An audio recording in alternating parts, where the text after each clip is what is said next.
ദൈവനാമത്തിന് മാത്രമുണ്ടാകട്ടെ. സാക്ഷ്യത്തിൻ്റെ മറ്റൊരു എപ്പിസോഡിലേക്ക് എല്ലാവർക്കും സ്വാഗതം. ഇന്നത്തെ ചെറിയ ചിന്തയ്ക്കായിട്ട് എടുത്തിരിക്കുന്ന വേദഭാഗം യെശയ്യാവിൻ്റെ പ്രവചനം 65 അധ്യായം അതിൻ്റെ 24 വാക്യമാണ്. ഞാനൊന്ന് വായിച്ചു തരാം. അവർ വിളിക്കുന്നതിന് മുൻപേ ഞാൻ ഉത്തരമരുളും, അവർ സംസാരിച്ചു കൊണ്ടിരിക്കുമ്പോൾ തന്നെ ഞാൻ കേൾക്കും. മാനസാന്തരപ്പെട്ട് ദൈവവിശ്വാസത്തിലേക്ക് വന്ന നമ്മളെല്ലാവർക്കുമുള്ള ഒരു വാഗ്ദത്തമാണ് ഈ വചനത്തിൽ പറയുന്നത്. ഇതിൽ 3 തരത്തിൽ ഉത്തരം പറയുന്ന ഒരു ദൈവത്തെയാണ് നമുക്ക് കാണുന്നത്. അത് 3 ചിന്തകളാണ് ഞാൻ ഇന്നിവിടെ പറയാൻ ആഗ്രഹിക്കുന്നത്. ഒന്നാമത്തേത് വേഗത്തിൽ ഉത്തരം നൽകുന്ന കർത്താവ്. രണ്ടാമത്തേത് ആത്യന്തികമായി അല്ലെങ്കിൽ അന്തിമമായ ഉത്തരം നൽകുന്ന കർത്താവ്. മൂന്നാമത്തേത് ആഴമായി നമ്മളെ മനസ്സിലാക്കി നമുക്ക് ഉത്തരം നൽകുന്ന കർത്താവ്. വേഗത്തിൽ ഉത്തരമരുളുന്ന കർത്താവിനെ നമുക്ക് വേദപുസ്തകത്തിൽ ഉടനീളം കാണാൻ പറ്റുന്നുണ്ട്. എന്നാലും വളരെ സ്പെസിഫിക് ആയിട്ട് പറയുകയാണെങ്കിൽ പുറപ്പാട് പുസ്തകം 16 അധ്യായത്തിൽ ഇസ്രായേൽ മക്കള് വിശന്ന് ദാഹിച്ച് കരയുമ്പോൾ കർത്താവ് ഉടനെ തന്നെ അരുളപ്പാടുണ്ടായിട്ട് ആകാശത്ത് നിന്ന് അപ്പം ഇറങ്ങിയ അനുഭവം നമ്മളെല്ലാവരും വായിച്ചിട്ടുള്ളതാണ്. വളരെ ഞൊടിയിടയിൽ ദൈവം അവിടെ ഉത്തരം കൊടുക്കുന്നുണ്ട്. ദൈവത്തിൻ്റെ മക്കൾ കരയാനോ സങ്കടപ്പെടാനോ അല്ലെങ്കിൽ ഒരു തരത്തിലുള്ള ബുദ്ധിമുട്ട് അനുഭവിക്കാനോ പാടില്ല എന്ന് വെച്ചിട്ട് അപ്പം തന്നെ കർത്താവ് അവിടെ ഉത്തരം കൊടുക്കുന്നുണ്ട്. അതിനായിട്ടുള്ള പരിഹാരം അവിടെ നൽകുന്നുണ്ട്. തുടർന്ന് നമുക്ക് കാണാൻ പറ്റും, യേശുവിനെ പരസ്യ ശുശ്രൂഷ കാലത്ത് പല രോഗികളും ബാധയേറിയവര്, വ്യാധിയുള്ളവര്, സങ്കടപ്പെട്ടവര്, അങ്ങനെ പലരും യേശുവിൻ്റെ അടുക്കൽ വന്നപ്പോൾ അതേ സമയത്ത് അവർക്ക് സൗഖ്യം കൊടുക്കുന്നതായിട്ട് കണ്ടിട്ടുണ്ട്. അതെല്ലാം അവർക്ക് പിന്നീട് മാനസാന്തരത്തിനുള്ള ഒരു വഴിയായിരുന്നു. അവർക്ക് മനസ്സിലായി അവരുടെ പഴയ കാലമല്ല ഇനി വരാൻ പോകുന്നത്. രക്തസ്രാവമുള്ള സ്ത്രീ 12 വർഷമായിട്ട് ഒരുപാട് അനുഭവിച്ച് നടക്കുകയായിരുന്നു. യേശുവിനെ ഒന്ന് കാണാൻ പറ്റുമോ എന്നറിയില്ല, യേശുവിനെ തൊടാൻ പറ്റുമോ എന്നറിയില്ല. അവസാനം വസ്ത്രത്തിന് തൊങ്ങലെങ്കിലും സ്പർശിച്ചാൽ തനിക്ക് സൗഖ്യം വരുമെന്ന് ഉറച്ചു വിശ്വസിച്ചുകൊണ്ട് തൊങ്ങൽ സ്പർശിച്ചപ്പോൾ ഒരു വലിയ സൗഖ്യമാണ് ആ സ്ത്രീക്കുണ്ടായത്. പിന്നീടുള്ള ആ സ്ത്രീയുടെ ജീവിതം ഒന്ന് ആലോചിച്ച് നോക്കൂ. ആ സ്ത്രീക്ക് എന്തോരം വിശ്വാസം വന്നിട്ടുണ്ടായിരിക്കും. തുടർന്നുള്ള ഒരു ജീവിതം ഒരു മാനസാന്തരത്തിൻ്റെയും കർത്താവിനെ അറിഞ്ഞുകൊണ്ടുള്ള ഒരു ജീവിതമായിരിക്കും ആ സ്ത്രീക്ക് ഉണ്ടായിട്ടുണ്ടാവുക. ഇവിടെയാണ് വേഗത്തിൽ ഉത്തരമരുളുന്ന കർത്താവിൻ്റെ ഒരു വലിയ സാന്നിധ്യം മനസ്സിലാക്കുന്നത്. രണ്ടാമതായിട്ട് ആത്യന്തികമായിട്ടുള്ള ഉത്തരം നൽകുന്ന ഒരു ദൈവം. യെശയ്യാവിൻ്റെ പുസ്തകം 65 അധ്യായം അതിൻ്റെ 17 വാക്യത്തിൽ ഇങ്ങനെ പറയുന്നുണ്ട്. ഞാൻ വായിച്ചു തരാം. ഇതാ ഞാൻ പുതിയ ആകാശവും പുതിയ ഭൂമിയും സൃഷ്ടിക്കുന്നു, മുമ്പിലെത്തവ ആരും ഓർക്കുകയില്ല, ആരുടെയും മനസ്സിൽ വരികയുമില്ല.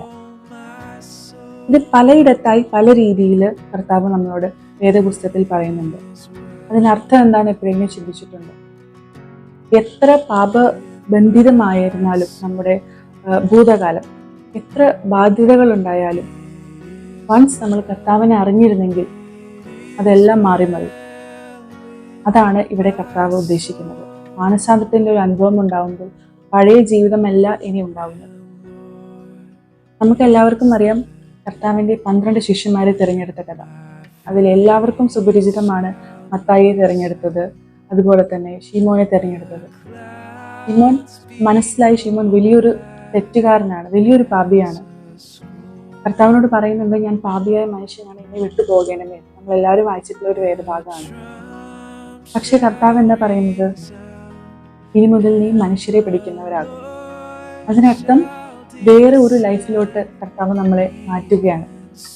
പഴയതുപോലെ ഒരു സിമിലാരിറ്റി ഇല്ലാതെ, ഒരു സമാനതകളും ഇല്ലാത്ത ഒരു പുതിയ ജീവിതത്തിൻ്റെ അനുഭവത്തിലേക്ക് കർത്താവ് നമ്മളെ കൊണ്ടുവരികയാണ്. കർത്താവ് പറയുന്ന ആ ഒരു ഉത്തരത്തിന് ശേഷം തുടർന്നൊന്നും ശീമോൻ ചോദിച്ചില്ല. മനുഷ്യരെ പിടിക്കുന്നവരാക്കും ഇനി മുതൽ നീ എന്ന് പറഞ്ഞതിന് ശേഷം ഒരിക്കലും ശീമോൻ അതെങ്ങനെ അങ്ങനെയൊന്നും ചോദിച്ചില്ല. അതിന് അന്ധമായി വിശ്വസിച്ച് കർത്താവിനെ അതേപടി വിശ്വസിച്ച് അതേപടി ഒരു ജീവിതം നയിക്കുകയാണ് ശിമോൻ പത്രോസ് ചെയ്തത്. ഒരു നല്ല ശിഷ്യനായിട്ട് തന്നെ ശിമോൻ തുടർന്നു. അതുപോലെ തന്നെയാണ് നമ്മുടെ ലൈഫും. ദൈവം നമുക്ക് വേണ്ടി ഒരു ഉത്തരം തരുമ്പോൾ അതിനപ്പുറത്തേക്ക് ഒരു ചേഞ്ചസ് ഇല്ല, അതിനപ്പുറത്തേക്ക് ഒരു മാറ്റങ്ങളില്ല. കർത്താവിൻ്റെ ആ ഉത്തരം നമുക്ക് അന്തിമമാണ് അല്ലെങ്കിൽ ആത്യന്തികമാണ്. ആത്യന്തികം എന്നുള്ള വാക്കിന്റെ അർത്ഥം പരമമായത് അല്ലെങ്കിൽ അവസാനത്തേത്, ഫൈനൽ. ഈ ഉത്തരം കിട്ടാൻ നമ്മൾ എപ്പോഴേലും പ്രാർത്ഥിച്ചിട്ടുണ്ടോ? കർത്താവേ, നീ പറയുന്ന ഉത്തരം, നീ പറയുന്ന പോലെ എൻ്റെ ജീവിതത്തിൽ നടക്കണമെന്ന് നമ്മൾ എപ്പോഴെങ്കിലും പ്രാർത്ഥിച്ചിട്ടുണ്ടോ? ഒന്ന് ആലോചിച്ച് നോക്കാം. മൂന്നാമത്തേത്, ആഴമായിട്ട് നമ്മളെ അറിഞ്ഞ് ഉത്തരം നൽകുന്ന ദൈവം. നമുക്ക് എല്ലാവർക്കും അറിയാം, ബൈബിളിലുടനീളം പറയുന്നതാണ് ഹൃദയങ്ങളെ തൂക്കി നോക്കുന്ന ഒരു ദൈവം. പ്രത്യേകിച്ച് 1 ശമൂവേലിന്റെ പുസ്തകം 16-ാം അധ്യായം 7-ാമത്തെ വാക്യത്തിൽ ഇങ്ങനെ പറയുന്നുണ്ട്: മനുഷ്യൻ കണ്ണിന് കാണുന്നത് നോക്കുന്നു, യഹോവയോ ഹൃദയത്തെ നോക്കുന്നു എന്ന് അരുളിച്ചെയ്തു. നമ്മുടെ ഡാഡിയോ നമ്മുടെ മമ്മിയോ അല്ലെങ്കിൽ നമ്മുടെ സിസ്റ്റേഴ്സോ അല്ലെങ്കിൽ നമ്മുടെ സ്പൗസ് എല്ലാം നമ്മൾ പറയുമ്പോഴാണ് അവർക്ക് മനസ്സിലാവുന്നത്. എല്ലാ കാര്യങ്ങളും അങ്ങനെ മനസ്സിലാവണമെന്നില്ല. പക്ഷെ നമ്മുടെ കർത്താവിനെ നോക്കിയിട്ട് കർത്താവ് നമ്മളെ മനസ്സിനെ അറിഞ്ഞ് നമ്മൾ ആവശ്യം ചോദിക്കുന്നതിന് മുൻപേ നമുക്ക് അതിനുള്ള ഉത്തരം അവിടെ നിൽക്കുകയാണ്. നമുക്ക് എല്ലാവർക്കും അറിയാം, മറിയയുമായിട്ട് കല്യാണം നിശ്ചയിച്ചിരുന്ന യോസഫ് അറിയുകയാണ് മറിയ ഗർഭിണിയാണെന്നുള്ളത്. യോസഫിനാണെങ്കിൽ മറിയയെ അപമാനം വരുത്താനും ആഗ്രഹമില്ലാതെ ഗൂഢമായിട്ട് ഉപേക്ഷിക്കാൻ നിശ്ചയിച്ചു. അങ്ങനെ രാത്രി കിടന്നുറങ്ങി സ്വപ്നത്തിൽ കർത്താവിന്റെ ദൂതൻ വന്ന് പ്രത്യക്ഷപ്പെട്ട് പറയാണ്, ഇത് പരിശുദ്ധാത്മാവിനാലാണ് ഉണ്ടായിരിക്കുന്നത്. പിന്നെയാണ് യോസഫിന് ഒരു സമാധാനം വന്നത്. യോസഫിന് മനസ്സിലായി, ഇത് കർത്താവിന്റെ, ഇത് ദൈവത്തിന്റെ ഒരു വലിയ പദ്ധതിയാണെന്നുള്ളത്. യോസഫ് അവിടെ ഒരിക്കലും വെർബലൈസ് ചെയ്യുന്നില്ല, ഇതെങ്ങനെ സംഭവിച്ചോ, എന്താ ദൈവമേ, അങ്ങനെയൊന്നും പറയുന്നില്ല. മനസ്സിൽ ചിന്തിക്കുകയാണ്. അത് തന്നെ ആഴമായി അറിഞ്ഞ് കർത്താവ് ഉത്തരം നൽകി. അങ്ങനെ എത്ര സമയത്ത്, പല സമയത്തായിട്ട് കർത്താവ് നമ്മളെ ആഴമായിട്ട് അറിഞ്ഞ് തൊട്ടറിഞ്ഞ് നമ്മൾക്ക് ഉത്തരം നൽകുന്ന ഒരുപാട് സന്ദർഭങ്ങൾ നമുക്ക് കാണാൻ പറ്റും. സക്കായിയെ പറ്റി നമ്മൾ എല്ലാവരും കേട്ടിട്ടുള്ളതാണ്. സക്കായി വളരെ ഉയരം കുറഞ്ഞ ഒരു മനുഷ്യനായിരുന്നു. ഇത്രയും തിരക്കിനുള്ളിലും എനിക്ക് യേശുവിനെ കാണണം, യേശുവിനെ പൂർണ്ണമായിട്ട് അറിഞ്ഞിട്ടോ ഒന്നുമല്ല, യേശുവിനെ കാണണം എന്നുള്ളൊരു ആഗ്രഹം കൊണ്ട് അവസാനം ആരും ചെയ്യാത്ത ഒരു പരിപാടി ഒപ്പിച്ചത്, ഒരു കാട്ടത്തിയുടെ മേലെ കയറിയിരുന്ന് യേശുവിനെ കാണാൻ വേണ്ടി ശ്രമിച്ചു. വേറെ ആരും അങ്ങനെ ഇരുന്നതായിട്ട് നമ്മൾ വായിച്ചിട്ടില്ല. പക്ഷേ യേശുവിനെ അറിയാമായിരുന്നു സക്കായി എവിടെ ഉണ്ടാവുന്നത്. സക്കായി പക്ഷെ അത് യേശുവിനോട് പറയോ, അല്ലെങ്കിൽ ആരോടെങ്കിലും എനിക്ക് യേശുവിനെ കാണണം, ഞാനിവിടെ കയറിയിരിക്കുന്നുണ്ട്, ഒന്ന് പറയോ യേശുവിനോട്, ഒന്നും പറഞ്ഞില്ല. കറക്റ്റ് ആ കാട്ടത്തേടെ താഴെ എത്തിയപ്പോൾ കർത്താവ് അവനെ നോക്കി, സക്കായി വേഗം ഇറങ്ങി വാ, ഇന്ന് ഞാൻ നിന്റെ വീട്ടിൽ പാർക്കേണ്ടതാകുമെന്ന് പറഞ്ഞു. അതോടുകൂടി സക്കായിയുടെ ഫുൾ ലൈഫ് അവിടെ മാറുകയാണ്. അതുപോലെയാണ് ആഴത്തിൽ നമ്മളെ മനസ്സിലാക്കി നമ്മൾക്ക് ഉത്തരം നൽകുന്ന കർത്താവ്. അതോടുകൂടി സക്കായിയുടെ ജീവിതം പുതിയൊരു ജീവിതത്തിലേക്ക് മാറി, പുതിയൊരു മാനസാന്തരത്തിലേക്ക് വന്നു.